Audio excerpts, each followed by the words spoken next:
Morning, y'all, from the studio here in England on a foggy spring day. Hey, I've been preparing for a couple of talks later in the summer specifically on the subject of how do you build a thriving career in cybersecurity and beyond without burning out. Now, there could be lots of sort of tech and security related things to a conversation like that, but I've been thinking through really 5 or 6 things that are so important for us as people to develop as we think about developing our careers and thriving in our careers. So here's 6 things to think about. Number 1, the clue's in the name really. It's about thriving, not success. You know, if you have strong skills professionally, like Napoleon Dynamite skills like bow hunting and karate, you can go pretty far as a professional. You can be professionally successful, but that doesn't mean that you're thriving as a person. You can be professionally successful, but your family or your loved ones are paying the price for that success. So orient yourself away from the idea that success is an end in itself and towards the idea of thriving. You want to thrive as a person, even as you're professionally successful, and you want the people around you to thrive as well. Number 2, what are the North Star attributes of a thriving career to you? Now, I'm not talking about the job that you have. I'm not talking about the industry that you work in. I'm talking about something deeper, something beneath those things. These are the things, if you have them, whatever job you're in, whatever industry you're in, you will thrive. And if you don't have them, whatever job and industry you're in, you won't thrive. So let me give you a few practical examples from my own life. If someone asked me what are my North Star attributes of what a thriving career would look and feel like to me, I would really say it's about 3 things. First of all, I would say, is it meaningful? So I'm investing a lot of time and energy in this. Is it worth it to me?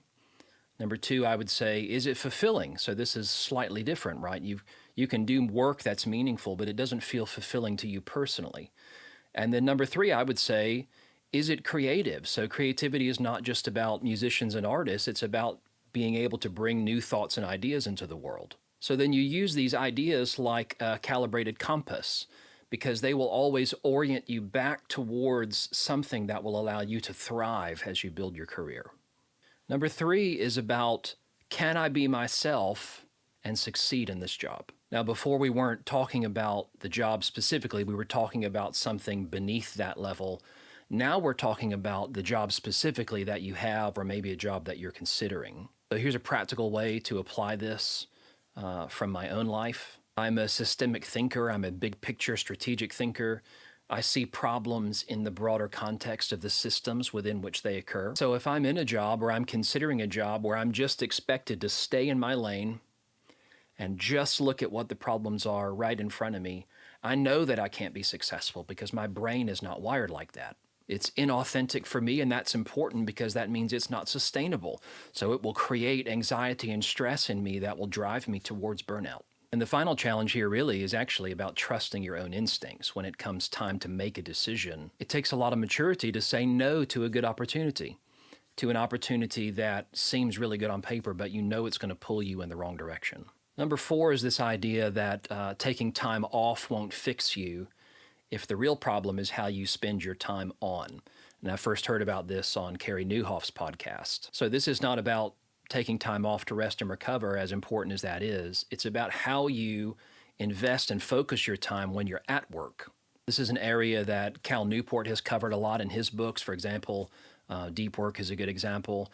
If you're a part of what he calls that hyperactive hive mind, this way of working, it actually increases stress and anxiety for us, and it ends up driving us into a place to where we feel a sense of futility and disillusionment about our jobs. But you're smarter than that.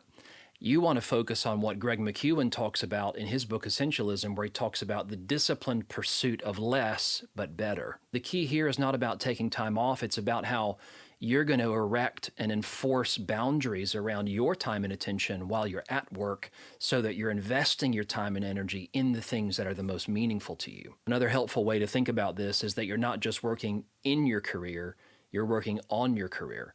Working in your career is the default state where you sort of wake up 5 years later and wonder what happened. Your life just kind of happens to you.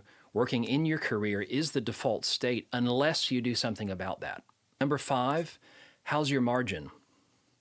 I don't mean margin like in a financial sense. I mean margin is the space between your load and your limit. This is a quote from a John Mark Comer book. One thing I've learned about myself is that I have a large capacity for work, but the distance between when I'm okay and when I'm not okay is very narrow. And I don't always know how I'm feeling, but I've learned about myself that there are some really consistent behaviors and habits that I exhibit when I'm encroaching on my margin and getting close to the danger zone. And some of those things for me, they may be similar for you, are things like procrastination, a sense of just kind of drifting and aimlessness. I'm easily distracted.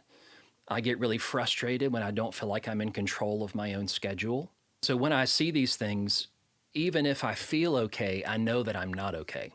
I'm in danger of running out of margin and moving into an unhealthy place. And then finally, number 6, this might be the biggest one of all. It's this idea that you are what you do and how well you do it. Listen to me, if you take anything away from today, take this. That is not true. You are not your job. That is not your identity. At best, your job is a temporary assignment. It's not your identity. It's not who you are. You're way more important than that. And in fact, hustle culture, which we know is so destructive, is actually perpetuated by people that don't know who they are. And the idea that you are what you do and how well you do it is actually the source of a lot of the stress and anxiety that drives us into burnout. So my hope for me and for you is that as you grow as a person, you discover who you are, why you matter, what voice you have in the world, as distinct from whatever job you have or don't have. All right, so that's 6 things to think about as you're considering how you build a career where you can thrive in cybersecurity and beyond. Remember, too, that you never arrive in any of these 6. It's all part of an ongoing journey of development. So it's really important that you give yourself grace, that you're patient with yourself as you go on this journey. I hope you found those helpful. Take care.